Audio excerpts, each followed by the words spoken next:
Well, welcome back to some sun, sea and serious bends here in Majorca. Shall we ride a little more?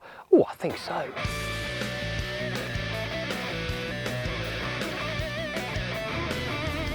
I've sneaked off from Blighty to try something new, a vintage bike tour of Majorca. My ride is a 1974 Moto Guzzi 850T, a classic Italian stallion. I've rented it from a specialist firm in Parma, who have pioneered bespoke tours on vintage bikes. We didn't want to do what everybody else does because that's a bit boring. I'm a bit of an evangelist about that. I think that people should ride their classic bikes. I think too many people now are buying classic bikes as investments. These bikes were designed to be ridden all the time. People used to go to work on them and stuff. So, you know, get them out there.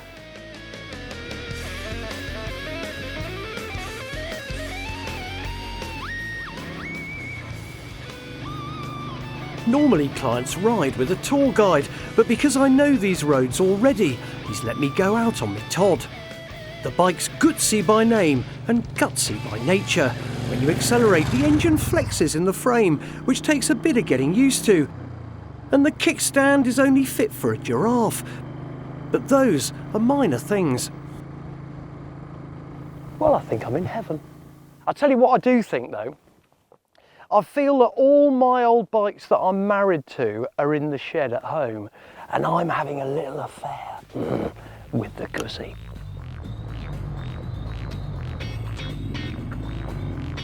There is something though that I need to warn you about.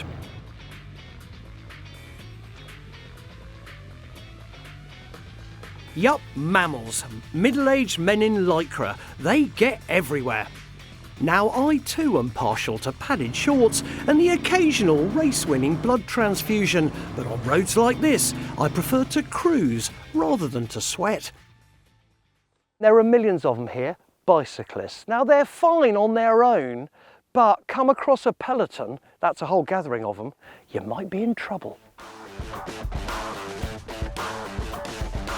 Fortunately, yesterday's peloton has stayed away, because look at this. More curves than Sophia Loren, more twists and turns than a Boris Johnson speech, and a hell of a lot more fun. The wonderful thing about being on a tour with a classic bike is that there is help available if anything was to go wrong. There's been many times when I've been riding old British bikes in quite adverse conditions like South Africa. It's broken down, I can't fix it, and I've been waiting for days. That doesn't happen here in Majorca.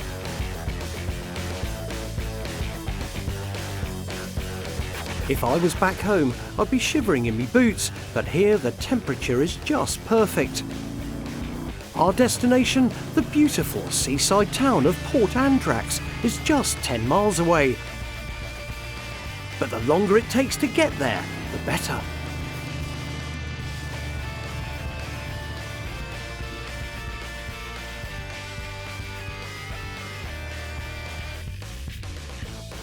These roads get very busy in the summer, but if you come here off-season, they are gloriously quiet.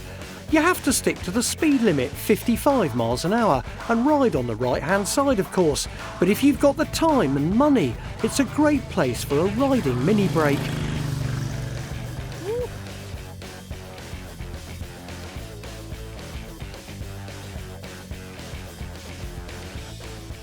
We ride a motorcycle, don't we? Because we're individuals, we refuse to be a number, we are a person. And that is what it's all about here. The ability, even with the odd car going past, of actually relaxing, being you and reflecting on what life's all about. And for me, you can keep 3 weeks on your sun lounger in Ibiza or somewhere. 3 days here brings contentment to the soul. Once upon a time, the Mediterranean was synonymous with beach towels and yachting, but now the hills are buzzing with classic bikes, and naturally, I'm sold. This kind of touring is getting more popular, with business growing by 500% at Hughes Company over the last 5 years. Just 2 days here has made me see why. Well, welcome to Port Andrax and the end of my little excursion. It's been 2 days and about 100 miles. I have to say, probably one of the finest coastal rides I've ever done. Now, Hugh's here, he's caught up with me. Hugh, I haven't bashed it. Well, I'm very happy about that. Mate, I've got That's to always good when you get shake home. you by the hand. Thank you. I have to tell you, is that kind of just like it all is riding here, if you see what I mean, what I've done? Pretty much, yeah. I mean, the coast road is, I think, one of the best roads in Europe. It's so spectacular every minute of it. You've got to concentrate like hell, but that's fine. And then in the middle of the island, we've got more kind of curvy stuff, a little bit more relaxed. But what you've done over the course of you being here, you've seen pretty much the best that we could. I've got to tell you, Hugh, it's been a wonderful 2 days. Thank you so much. I'm just going to go and work out how much it's cost me. So the flights were around 200 quid. Hugh is €175 a day, all in for a guide, a bike and insurance. And I spent around £200 on hotels and another few quid on a few mugs of Scorch and my daily nose bag. I don't reckon you get much change out of £1,000, but it's your choice. Do you buy that long-awaited new kitchen or do you come here? Luckily, I know a man who flogs second-hand microwaves.